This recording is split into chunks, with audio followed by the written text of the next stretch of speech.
Listo. Eso, hágale. Va. Buen día. El día de hoy vamos a hablar del manejo contable de ingresos en el sector público. El grupo está conformado por Gina Beltrán, Nuri Maecha, Diego Garavito y quien les habla, Carolina Pardo.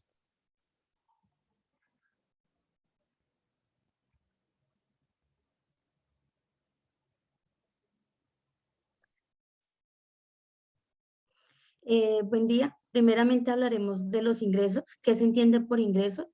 Primeramente la cantidad de dinero percibido por el Estado y demás entidades públicas y su objetivo financiar el gasto público. También podemos entender por ingreso, las cuentas de ingreso primeramente pues son números o nombres que se asignan a determinar operaciones de una empresa para contabilizar, por ende ser registradas, ¿sí?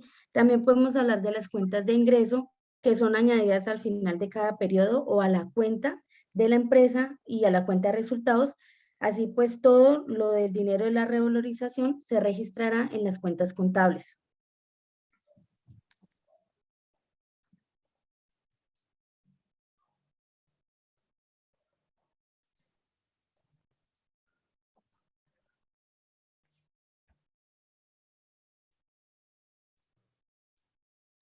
Características, características del ingreso público. El ingreso público siempre es una suma de dinero, siempre es algo que va a ingresar, pero siempre tiene que ser en efectivo y así la acción que se realice después se convierta en una especie o en algo pues que en un activo, pero siempre va a ingresar como dinero.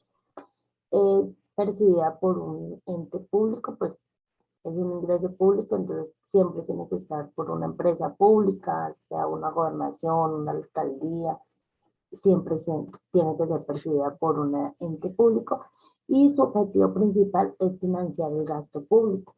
Entonces puede ser para obras sociales, puede ser para el pago pues, nominal de las entidades. Y algo muy importante es que la norma del sector público la rige la resolución 532 del 2015 y también debemos hablar que a diferencia del sector privado, si digamos yo compro como entidad pública vacunas, digamos, ¿no? Como los hospitales. En el sector privado esto sería un gasto porque pues no me contribuye ningún ingreso. Pero en el sector público eso se caracteriza como un inventario, ¿no? Entonces esa es una de las diferencias entre el sector público y el sector privado. También, digamos, si yo, Nuri Maecha, hago un puente y lo regalo, que no va a obtener ningún beneficio, eso sería un gasto. Para las entidades públicas ya sería otro, con otra figura, propia planta y equipo, cualquier cosa que, que sea para dar y no un gasto como sería para los entes privados.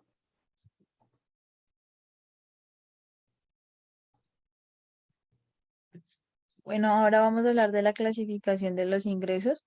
Entonces tenemos dos clasificaciones, los ingresos tributarios y los ingresos no tributarios. Los ingresos tributarios, pues como su nombre lo indica, es los que dependen y son originados por todos aquellos impuestos que se pagan. Entonces el impuesto del IVA o el impuesto sobre la renta. Y los ingresos no tributarios son los ingresos que vienen de fuentes que no son impuestos. Entonces las regalías, las multas, los alquileres.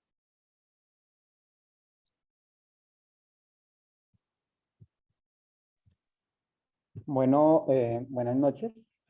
Bueno, en este caso vamos a ver pues el proceso de contabilización de los ingresos en el sector público. Entonces, pues aquí vemos como la cadena en donde dice que se debe informar al comprador sobre los beneficios y riesgos de la venta. Esto debe ser tanto como en el sector privado como en el sector público. Y dice que no debe tener control completo sobre los bienes vendidos. En este caso es sobre los ingresos recibidos en el sector público, ya que estos ingresos pues están presupuestados y pues están destinados para un fin social. Después de eso, pues pasa al importe de ser fácil de valorar, pues a la valorización de estos ingresos y posteriormente se medirán los costos para obtener un beneficio pues de la operación y el beneficio pues va con un fin público, un fin social de recaudo.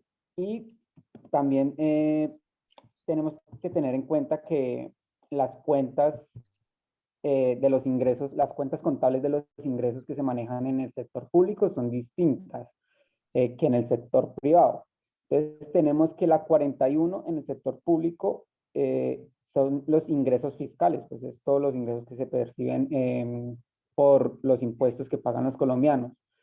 La cuenta 42 son la venta de bienes, la 43 venta de servicios, 44 las transferencias, 45 recursos de los fondos de reservas de pensiones, 47 operaciones interinstitucionales, 48 otros ingresos y 49 ajustes por inflación. Y en el sector público, en el reconocimiento contable de las cuentas del presupuesto de ingresos debe realizarse por los valores que afecten los diferentes conceptos de conformidad con lo establecido en las normas mediante las cuales se expiden y reglamentan los presupuestos de las entidades públicas.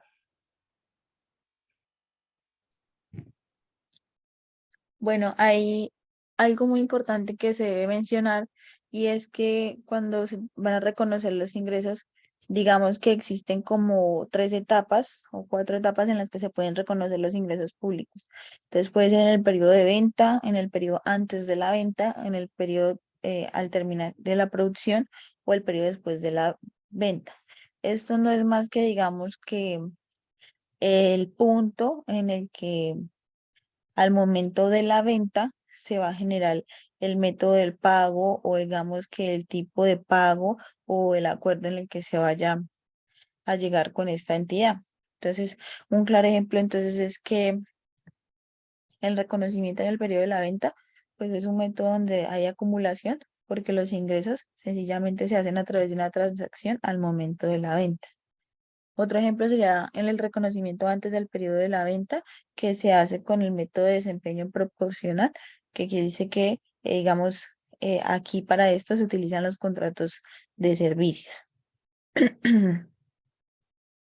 Otro ejemplo sería el reconocimiento después del periodo de la venta, que es el método de depósito, que quiere decir que aquí en este se hace una transferencia insignificante de riesgo y hay beneficios en la propiedad. O digamos, otro ejemplo serían los métodos de apoyo en abonos. Entonces, que sencillamente pues son eh, al punto en el que uno llegue con esa entidad el acuerdo para los pagos. Por último, tenemos los principios de reconocimiento de ingresos. Son 3 principios, pues correlacionando con la información que nos está dando la compañera anteriormente. Hablamos de 3 ciclos, ¿sí? Hablamos del ciclo operacional, que es el primer ciclo, del cual nos habla que es el tiempo que se utiliza en los diferentes procesos para obtener beneficio económico, como pues el tiempo que se va a durar ese ingreso para que llegue a su finalidad. Tenemos el principio de la realización, que es cuando, pues como su nombre lo indica, ya se va a realizar ese ingreso, pues es cuando se recibe efectivo o el derecho a reclamarlo por la prestación de un bien o servicio. Y por último tenemos el principio del devengo, o sea, devengado, que ya es cuando ya se ha hecho ese ingreso, entonces es el registro de un gasto o de un ingreso. De esta forma, pues es como la exposición que tenemos sobre la parte de los ingresos. Entonces, muchas gracias.